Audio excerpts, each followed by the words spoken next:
Hey, everybody. Welcome back to another episode of the Horse Geeks podcast, where we look at horses and riding from the inside out. I'm Kirsten Nelson, professional horse trainer, and back with me finally, my co-host, Deb Romero, Yay. certified Alexander Technique instructor.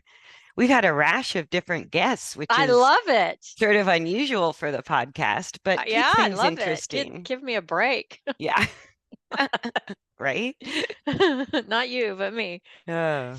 So today's topic, I thought we would talk about, and this can go a couple of different directions, but the topic title being feeling instead of seeing our horse's good movement, or feeling instead of seeing posture, balance, Mm-hmm. how Yeah, we all of it. know how we know our horse is getting better in training or worse. Because Right. it's not a guarantee if we go through the maneuvers like we've talked about. Your horse can achieve a lot of tasks in completely dysfunctional skeletal coordination. We can all do it poorly. We can all do it, right? So, yeah. So when we're looking at balance, it's sort of the quality of how we do whatever we do. Exactly. And it's something I find that the truth is more in the feel than it is Mhm. what we see. And interestingly, I have someone I work with who is getting her judge's certification as a dressage judge and always asking me these questions: this horse, this horse, this horse, this horse, what's going on, through pictures. And I kind of kept telling her, at least what happened for me was when I started to feel horses authentically in a balanced coordination, then I saw things differently. It wasn't the other Wow, way around. that's powerful. Say that again. So once I could feel ideal balance in the Right. horse, even if it Right. was like I lived off of one or two strides for many years, Right. right? But those one or two strides, the feeling of it is how I started to see on the backside of that experience. Then I could see how horses were compensating or whether or not they were in balance. So what I could see with my eyeballs was really dependent on the experiences that I felt while I was riding. And that's why I Right. think feel leads to seeing. And even this person I work with, the better her horse does and the more balanced she becomes, she's also seeing as a judge in competition. She's starting to see with more clarity whether or not that horse and rider are really in balance or if Wow. they're out of balance. She can see the result of the training in the show ring. Yeah, and I think we've talked about it before, David Gerlich's write-up on The Lost Sixth Sense, and it's all about us losing that kinesthetic ability of timing and feel, and how in our society we are much more adept at the visual than we are the kinesthetic.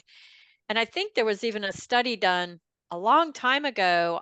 They did it with horse people because horse people are more aware of where they are in time and space. They were trying to teach people in an office setting to Ah, think, because we tend, when we're on the ground working with our horse, our timing and feel may be completely different than when we're on the horse. I that just can thought of be. that. But I think also when we're working around horses, after you get your foot stepped on a couple times or you get your head knocked, Right. it's like you learn very quickly to tune Hmm. into that kinesthetic sense of Of just, time and space. But I wonder what happens when we get on. We've talked before about our relationship with gravity changes for sure. yes. And I think because the movement of the horse Mm. challenges our Hmm. axial stability. So Okay. from the pelvis through the spine, the head, and the rib cage, where we're straddling the horse's back in the saddle, that's actually where most of the forces of motion are coming into our body. Not so much through our hands and legs, although that when the horse jerks on the reins, we certainly notice that. Mhm. But they jerk on the reins because the back became unstable. And so it destabilizes our seat, challenging our relationship with gravity. And we don't have our normal point of reference, which is our feet against the ground. So Right. we So that might lead to the gripping and the clenching. absolutely, Yeah, that makes total sense because of, and we've talked before, to get to that kinesthetic place, you really have to dig into your subconscious ways and habits of thinking yeah, and like I responding to realized, kinesthetic feel. yes, and I Yeah. realized what a big ass deal this is for all humans because my Yes. my niece, who's like 6 feet and does CrossFit training, and she's an amazing athlete, right? And she wanted to ride one of my horses and had never really ridden. And so I kind of assumed, like I have with other people who are yoga instructors or AT instructors, that that's just going to transfer to the back of the horse. And it does not at all, not It's even a little amazing, bit.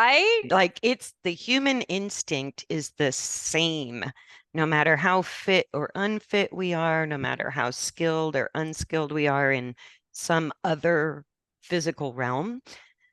It's like she did the same thing every beginner rider does. It's like her feet are now on these stirrups.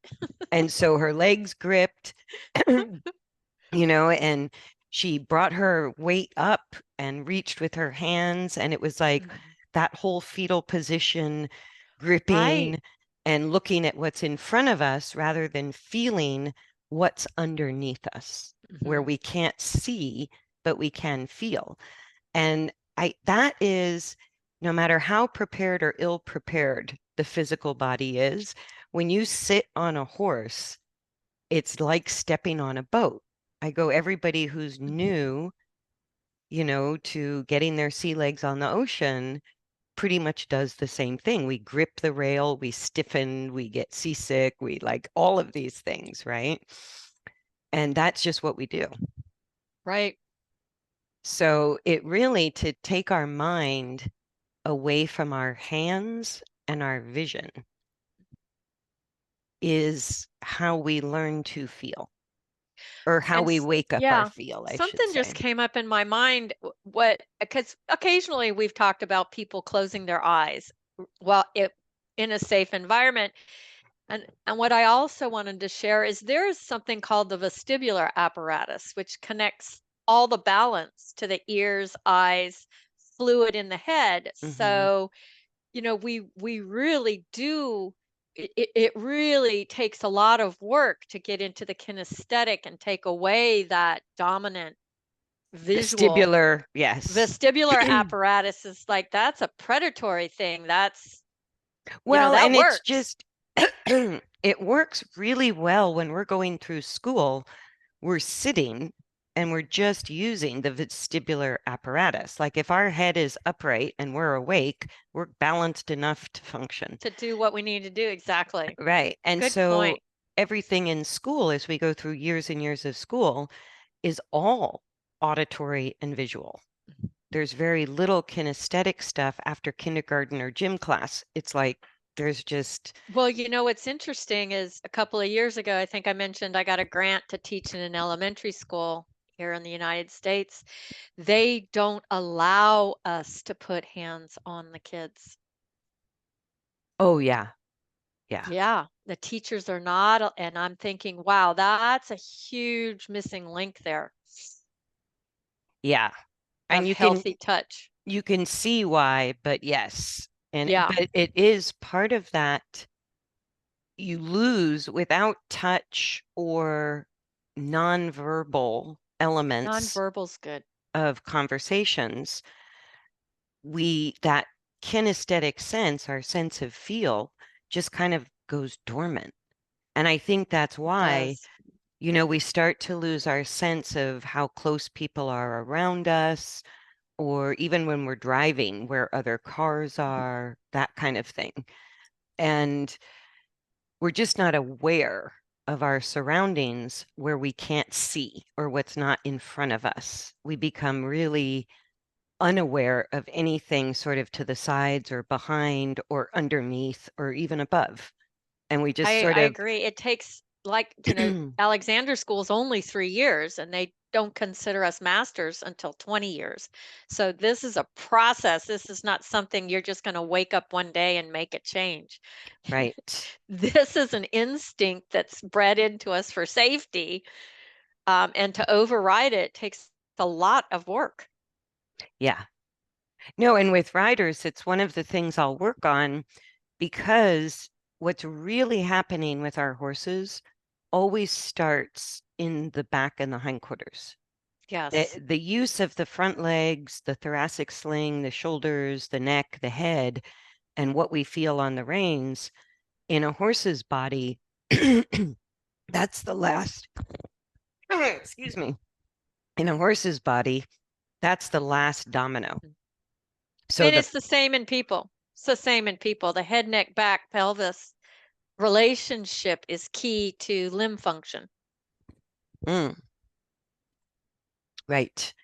And Right. so And if if, we're acting more with our, because I think again, as riders, the first thing we do is search with our feet. And that's why in traditionally with novice riders, people take the stirrups up to give people's feet more of a sense of security because that's a good point. that's Like what we going do on more the towards ground. fetal. It's going more towards fetal. That's interesting. I never thought of it that way. Well, either fetal or it's just the fact that if we make it easier for the feet to push on the stirrup, the idea is the rider won't grip as much with their legs. I don't Hmm. think it matters because we know Hmm. I don't know we're about that. we're not directly in contact with gravity, so I don't see Right. it work very well I'd to have take to the do a stirrups up. study on that one. Yeah. If that's true. What I do see work well with riders is going zeroing in right away on stabilizing the lumbar sacrum and pelvis, Yeah. right? If we could transfer how we sense our balance from our feet to our seat or from our feet to our seat bones, Right. then all of a sudden we're balancing our torso. And like I'll even tell people, just imagine you have no arms and no legs. That's a good one. Because all of a sudden, if you don't have them, can you still balance? And the answer is yes. I go, that's why a lot of para riders are successful, is they Right. might not have the use of their legs, but the balance is primarily through our torso on the back of a horse. And I know we've done a podcast on torso balance. Um, but that, and once the seat is stable, asking people to just sense 360 degrees around them. Like I go, imagine, Mm. because I go, space is free. We get as much as we want, right? And so there's no reason we can't expand our awareness or our personal space outside of our skin limits. Like we can just imagine we have space under our feet through the ground.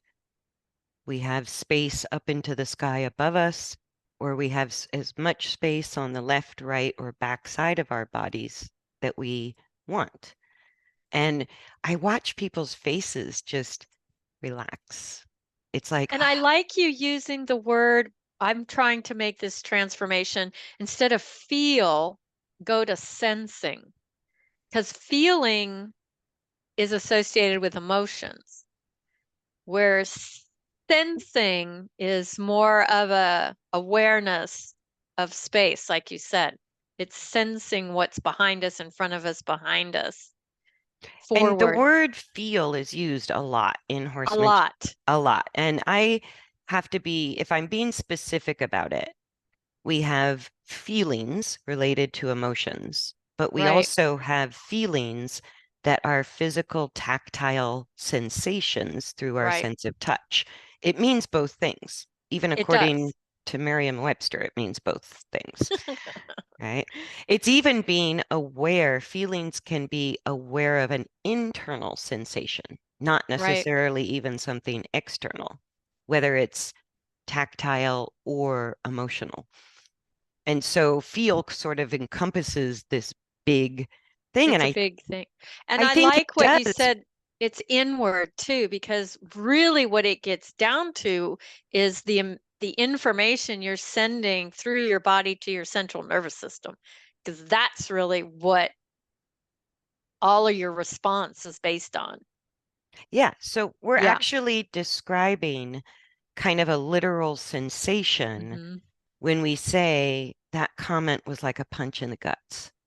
Or Exactly. if we say, I'm kind of feeling foggy today, or, when we feel expansive, we use these words because our sense of touch really, I don't think ends at the end of our skin. It goes outward a little bit. And that's where for me, feel would involve what I can sense through my skin and muscle, internally or externally. But sensing is beyond the skin. It's a Yeah. it's a So, little bit and beyond the it's skin. kind of like the difference with sensing of I was working with a client and I said, we've talked about this before. When you go in to be with this horse, you need to put on your Jack Russell suit. You need to not be this little tiny, oh, please, please, would you, and I said, no, you need to take up your space Yeah. with No, this and horse. Jack Russells are put on this planet to show us that taking up a lot of space has nothing to do with Do your with, physical size. exactly, exactly. Nothing. And the same And with minis and ponies. It's yeah, like, yeah, exactly. You can, if you take the time to arrive in your environment, you'll know how much space you need. yeah. And we Yeah. even sort of notice that about people when we say people have presence, or this Hmm. person, you know, was really closed off. We're sort of describing something that we sense and we know it's true because we're reading it through body language and Right. energy and actions and that kind of thing.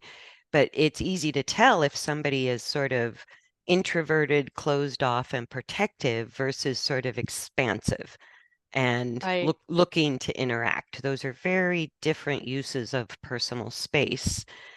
And so when we're riding our horse, it's like if we just bring our awareness to it, I haven't found anybody who can't do it.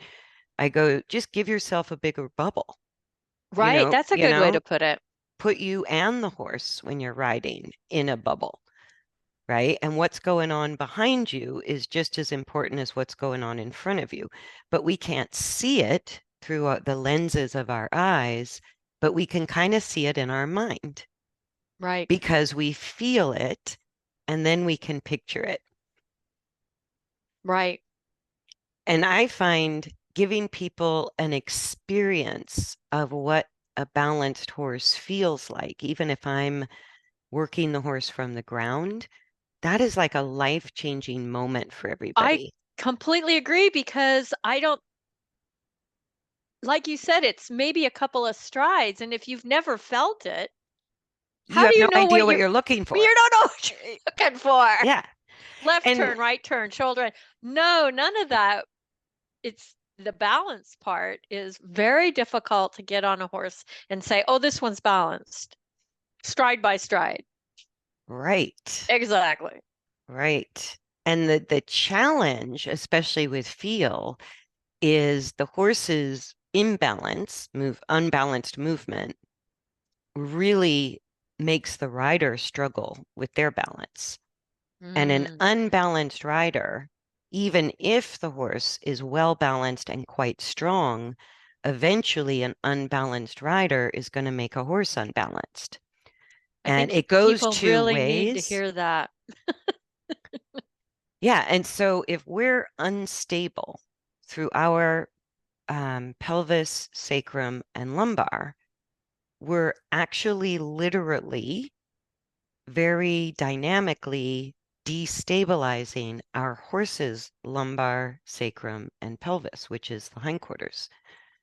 Yeah, So I because if go, you're going with the horse's movement, as I was taught many years ago, well, what if they're dysfunctional, which most of them are? yep, pretty Yep, much. pretty much. I mean, riding instruction theoretically is teaching a rider to balance on a balanced horse. So when we're Mm, told, keep your seat bones equal, keep equal weight in your stirrups, keep your reins equal, keep the feel the same, all of that's well and good on a balanced horse. That's what happens. exactly. Good point. But none of us are riding balanced lesson horses, and very, very few own a balanced horse. And so I go, that instruction doesn't help us stabilize the lumbar sacrum pelvis. Mhm. And if we're on the horse or even in a cart where the forces are transmitted through the harness and the shafts, any instability in our lumbar sacrum and pelvis is going to have that effect on the same area of our horse's body. And it's like going back to the boat. I love that analogy because if the boat's tipping to the left, you're not going to go left. I say that all the time to You're people. going to I go just, right. And yeah, people go, well, wait a minute. How does yeah, that apply to my horse? And I'm like, yeah, well, just think about it for a minute. yeah. Because Just when a apply it horse, and see what happens. yeah, because one of the main issues that's not even discussed in classical or traditional horse training at all is the rolling of the horse's barrel related to rotation. That's not even in our vocabulary. It's not on our radar. I'm So it's a starting to see it out there. People are actually starting to talk about that. good because Yeah, it is a blind spot totally. for all riders and it happens to all horses. Yep, So it's not not going to happen. Double negative, I know, but it's not something we can avoid. I agree. It's something we have to learn how to manage and help our horses balance by addressing it. And so I just said this weekend, I had a new client and I was having her feel the rolling of the barrel, Ah, right? Just that aspect of one of the spinal functions. And I said, look, if that were a canoe, which side would you go to? Instinctively, good one. right? Like if your canoe is tipping left, you don't go with the flow. Otherwise, you capsize, right? If Right. your canoe is tipping to the right, you don't put your body over on that side of the canoe, right? And so it was like ding, ding, ding. And I go, so the horse's movement are just the waves or the current or the forces, right? Like any body of water. And I go, but you in the saddle are trying to stay upright, like a little boat, sailboat, canoe, kayak, whatever you want to call it. And you're trying to navigate those waves of force, right? And to bring it back to feeling, which is what leads us to seeing, is if we open our awareness within a sphere, like a globe, if we Hmm. start to become aware of what we're feeling behind us, horses' movement, it runs like a river. It starts back there. It Right. starts with the forward thrust of the hind leg, right? Or the backwards thrust of the hind leg is what generates the forward force. So that's where the river starts. And so it flows from the hind legs through the hindquarters, through the back, out through the shoulders, and then the neck and head. And our instinct is to use our eyeballs and our hands. And so we're Yep. trying to manage this flow of the river that is already at the end point, I'm right? thinking of an alligator. Like, what are you trying to do? Keep the tail still? Right. Like on the head of a horse? But you can feel it, like you said, but if you really take away the visual or go to what I call your peripheral vision, just get out of the tunnel vision, Yeah. you kind of get more into sensing what's going on than visualizing what's going on. Yeah. Like even way back when in Sally Swift's book, she talks about soft eyes. And Right. I go, just switching from our focal vision to our peripheral Mhm. vision, not looking at any one thing for very long, kind of letting our eyes dart around. I think what it does is it sort of overwhelms the vestibular reflex Mhm. and puts us more into those, what do you call them, that sense movement in our muscles? Tactile? Oh, the No. proprioceptors? Yeah, proprioceptors. That's it. And Yeah. so it kind of wakes up the proprioception Mhm. in our muscles and takes us away from overusing our eyes and ears for balance Mhm. and puts us in that mode of feel. And so I think also spending more time in between giving our horses aids, like when aids are coming in rapid fire, we're not really Right. getting a feedback from the horse's So movement. say that again. I'm a little confused. So, like one of the things I see, it's a big mystery to people who have lazy horses. Why won't my horse go forward? Mm, Right.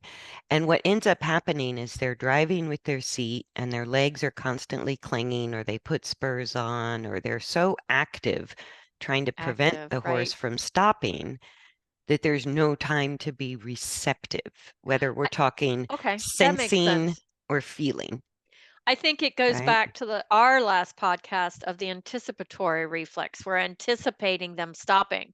So we keep making them go. Right. Yeah. And And what then that there's no does, way we can listen when we're exactly. doing that. We can't listen. So we So we don't had to know, shut that off. right. So we never figure out why the horse is doing that. But coming back to that whole thing about the barrel rolling, I cautiously would say all horses that don't want to move forward freely are uncomfortable to some degree. They're just not comfortable in forward motion. One of the main causes of that discomfort is the barrel is stuck to one side or the barrel's rolling back and forth, and that's making the pelvis shift back and forth, and they just have no stability through the back of the barrel or the hindquarters. And that lack of stability makes them tighten their muscles a lot. And the tighter the muscles get, the less they are comfortable moving forward.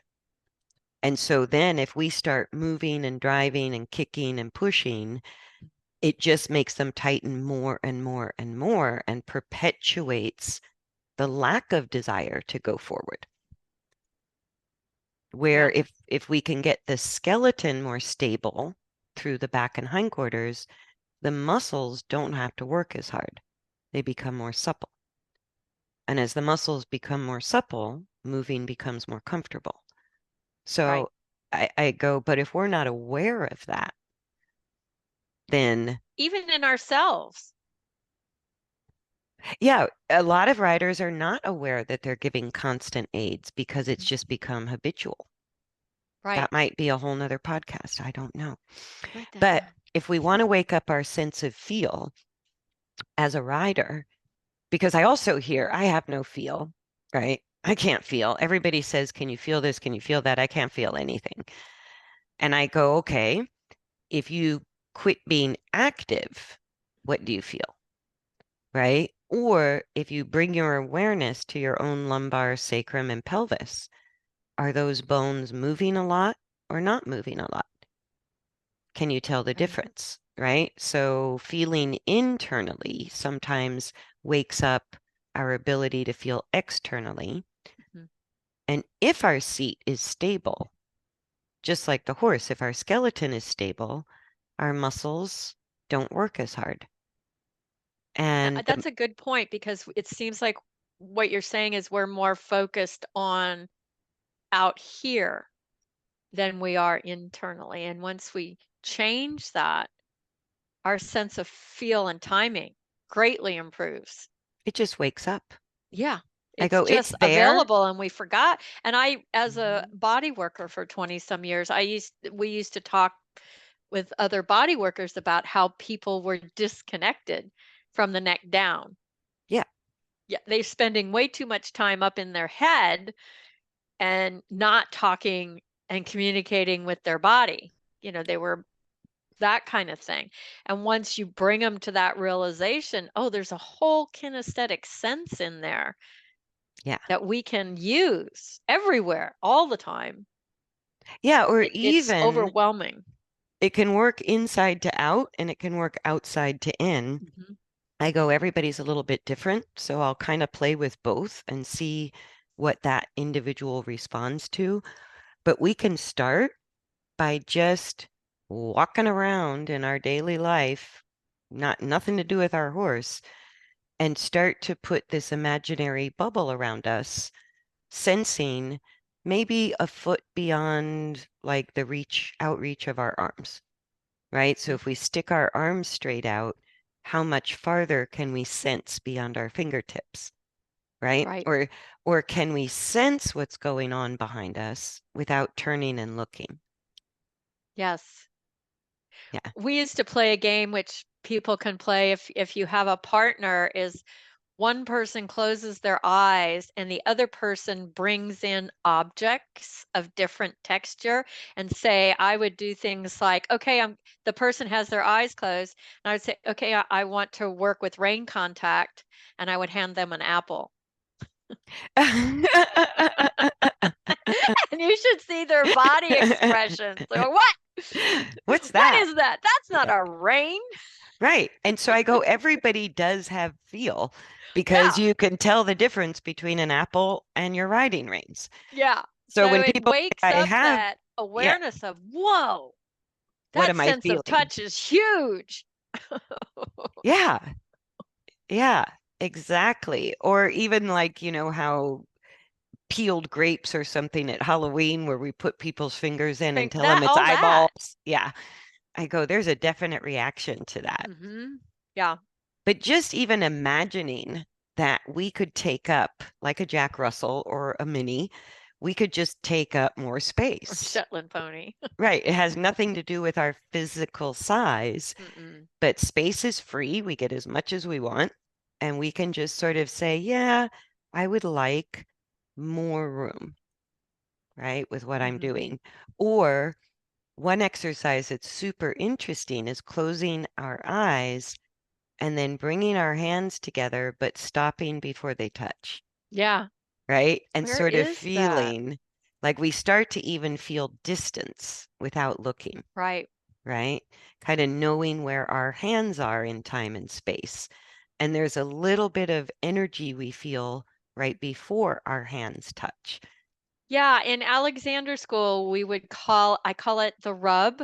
It's like right before you put hands on somebody, there's this energetic exchange, and it's almost like static, you know? You're It's not actually a quite measurable force. It's yeah. something we Oh, can okay. measure. Yeah. Yeah, and that once you get that feel, that touch, there's information that's immediately transmitted between. Yeah. And Because it's part of, that's what I mean by right. sensing, Yeah. is it's part of where we're feeling those measurable forces. And those measurable forces are generated internally, but Hmm. we experience them externally. Right. I mean, we can experience them internally too, but when we're sensing space and distance, we're feeling the output of forces generated by our Mhm. body or our horse's body. And I go, they're very tangible. We just have to sort of wake up our sense of feel. And I go, the I two, think that's it. It's waking up. It's a wake up call. yeah, it's like, ooh, it's been asleep for a little while. A little Let's wake bit. it up. But everybody has one. Yeah. So I go, the two things that really wake up our feel quickly is if we think of an aid that we give our horse, right? Rein, seat, leg, or whip on the ground, rope on the ground, whatever. What we're doing by giving an aid is we're saying, hey, don't do that, right? Stop Mhm. that. And then if we stop the aid, it's the receptive moment where we're not resisting anything or directing anything that's called a contact. And that's why it's called a Interesting. contact. It's a touch without resistance, contact, right? And in that moment of contact is where we sense the forces, the amount of force, a lot, a little, the direction of force, left, Mhm. right, forward, back, up, down, and sensing that space even beyond our physical touch. That's how we know where the horse's hind legs are. That's how we know what's Right. going on underneath us and behind us. And so practicing that a little bit um, away from the horse can be helpful. But when we're with our horse, learning to shut up and listen in between each aid really helps us feel. I go, that's easy enough to do. Just put more time between the aid you give your horse. Like if you give a leg aid and your horse goes Mm. forward, then quit giving leg aids and see what happens. And people go, well, my horse will just stop. And I go, that's fine. Then give another leg aid and see what happens this time. Right. Right. And just repeat. And And I've even seen the skill because I have that relationship with my horses that I just think it and I get movement. Because that as soon as I becomes, think walk or whatever, I transmit something through my body to the horse. yeah. And if And to, I've got that level of consciousness between me and the horse, it's one I love that. I just that is so fun to be there. yeah. And that is the result of kind of balancing, bringing the nervous system into cohesion, getting the skeletal coordination closer to ideal. Those conversations become whispers. Yeah, they're And wonderful. that's where the myth horse whispering comes from, is I think because so. to us, I literally, like you, I feel like I think it and my horse responds. Hmm.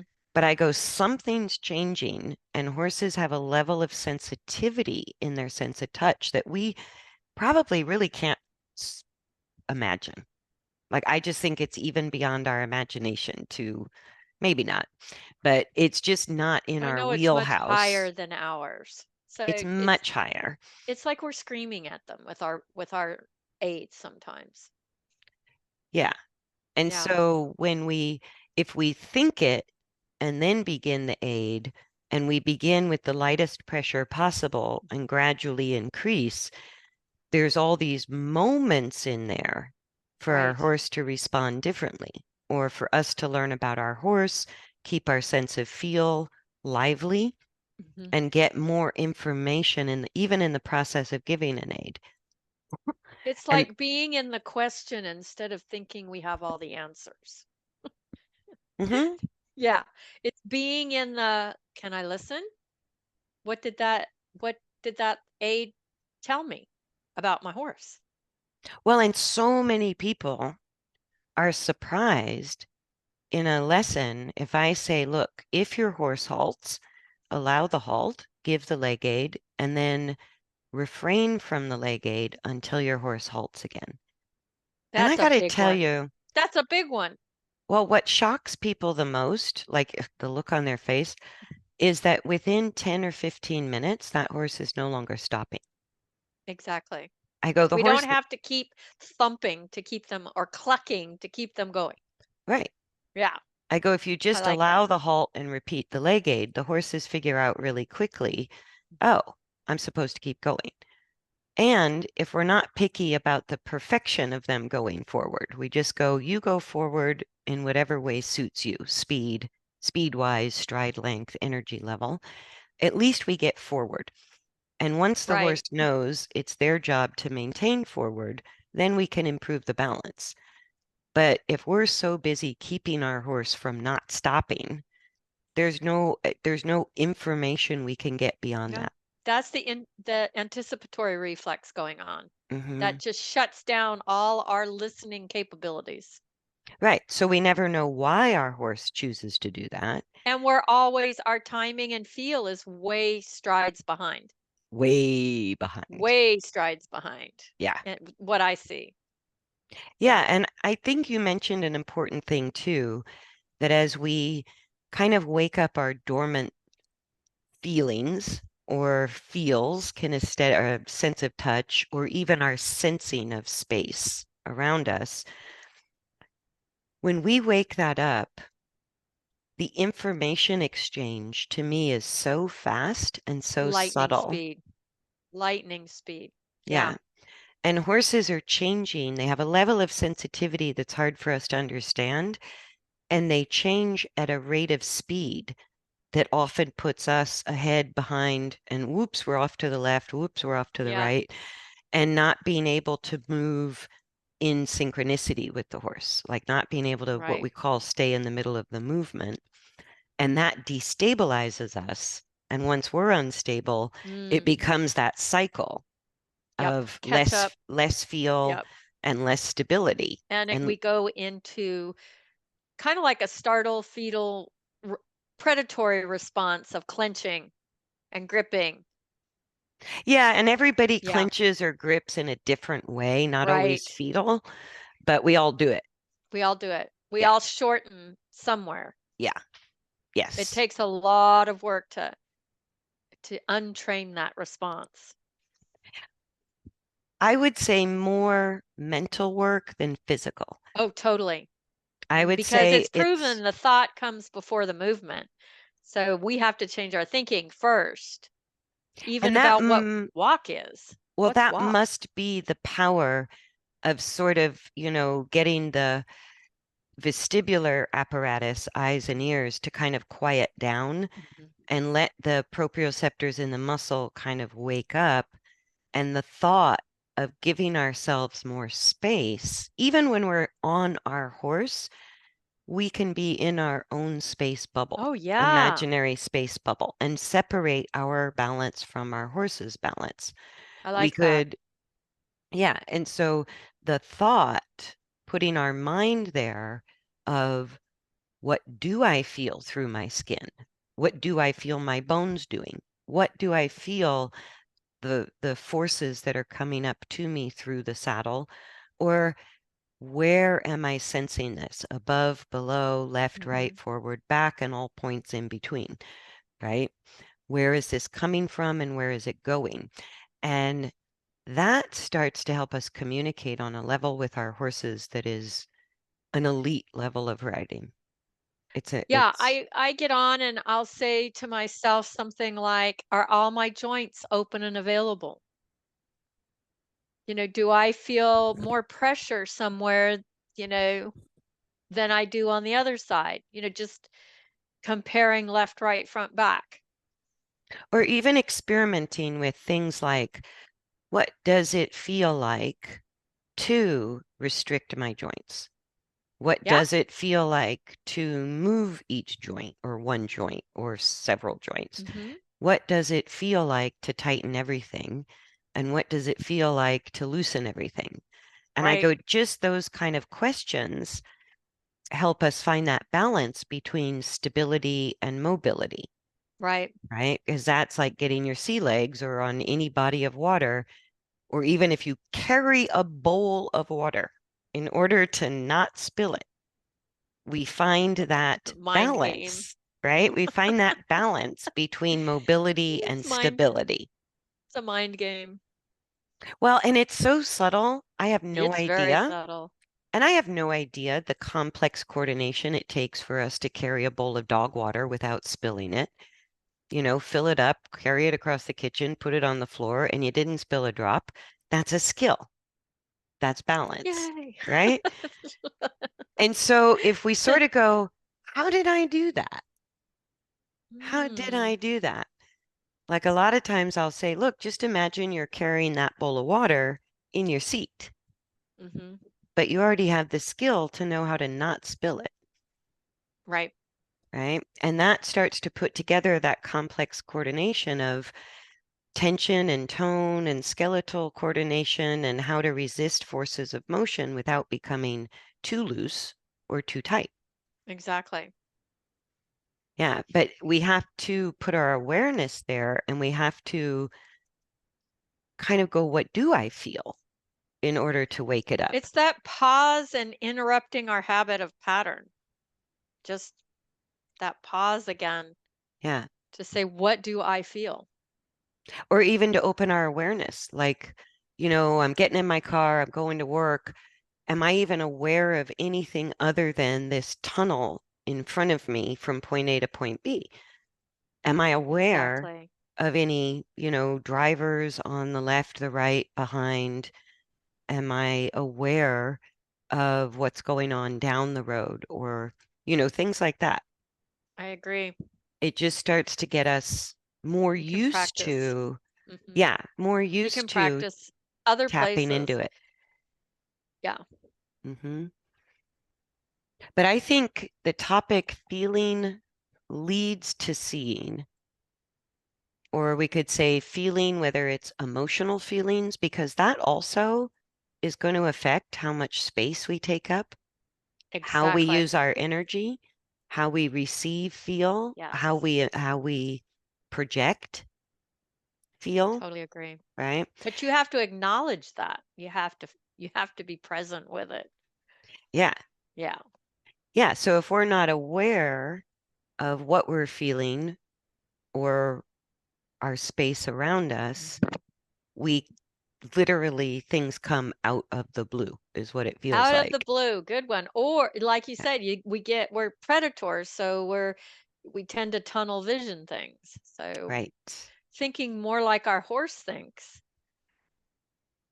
is going to Right. make a better relationship all the way around, being more kinesthetic, being more present, all of that. The sense of feel to them is much more heightened. Absolutely. Or Mhm. even when we're leading our horse, Oh I yeah. go, are we aware of, do we have enough space between us and our horse? Mhm. Right? If I can't see my horse, can I sense where my horse is? Right? Yeah. And if we That's a good can't, one. The walking exercise, doing that. I love that exercise.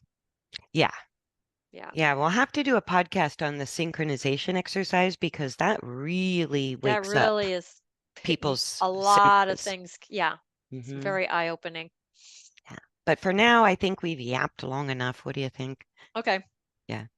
And welcome to all the new subscribers on YouTube. Oh, Thank you yay. guys for all the downloads and the comments and the thumbs up Yes, and the likes and all of that. Um, Sometimes it comes in and just makes our day. it does. So I wanted you to know that. Thank you, everybody. Yes, thank you very much. Um, and we hope that this information is helpful to you and your horse, as always, and that you experiment a little bit with some of our wacky, geeky ideas and find what works for you. Yeah, and let us know. Yeah, and let us know. Yep. Thanks very much, everybody, for joining us, and we look forward to seeing you on the next episode. Bye, everybody. Bye.